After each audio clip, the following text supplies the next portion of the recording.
Afternoon, everyone. It's Friday the 18th of December. Just a quick message from me just to see where we are as we try and close out the year. 2020 not going to be a fabulous year, I think, as we look back. Been very difficult for everyone. I'm not going to go through how difficult. I think we all know that, but suffice to say, we've lost some people to the industry, we've lost some businesses. It's been very difficult, and I don't think 2020 will be fully observed or fully understood until we get through the first and second quarter of next year to see where we stand, and we don't know a huge amount about where we will be. I think what we do know is that we need that Oxford vaccine, which is easier to distribute. We need that out and about as soon as possible, so we will look how that affects the start of next year. Things changing and moving very quickly.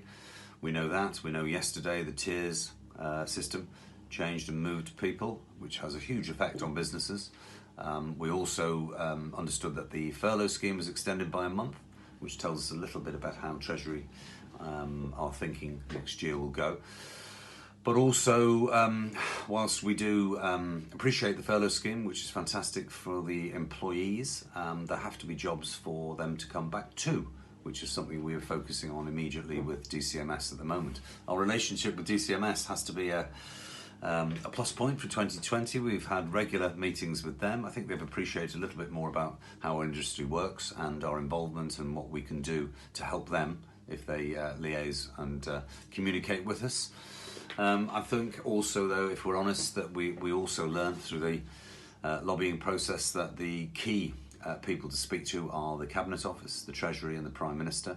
And if you can't speak to them directly, then it's difficult sometimes to get your message across. You know, we achieved that with our liaison and work on the Council for UK Hospitality. So we're grateful to them for their involvement this year, and we found that very useful.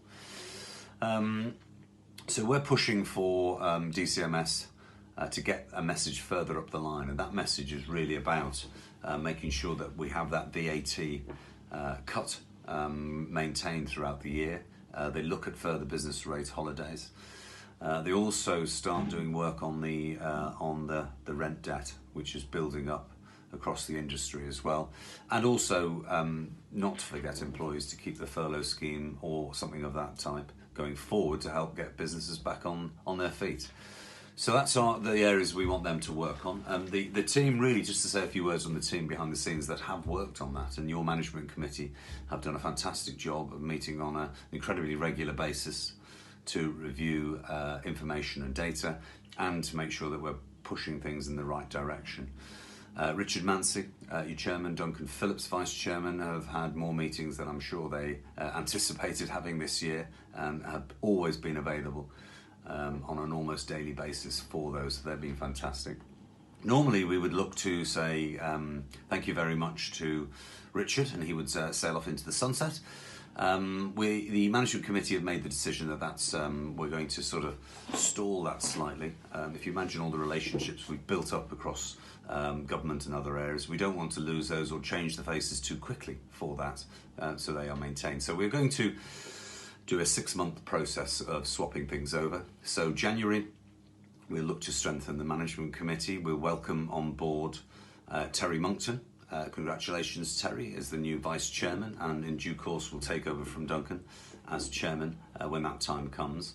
The handover of chairman to vice chairman will be between March and June next year. March, we will hold our AGM and look at voting for our management committee. We will send out information to members if people wish to join that, either on the operating side or the trade side. And then hopefully, by the time we get to June, we could have a face-to-face meeting, and we could look to have a summer conference and make sure all of this is finalised. Obviously, that will have to keep fluid. We don't know how the start of next year is going to go, but we do know that we look forward with a lot of hope after what has been an incredibly difficult time. So I haven't got much more to add here, really. I'm sure there'll be plenty more to discuss early next year. But just to say Merry Christmas to everyone. Thanks for all your help, and hopefully we'll have a great new year.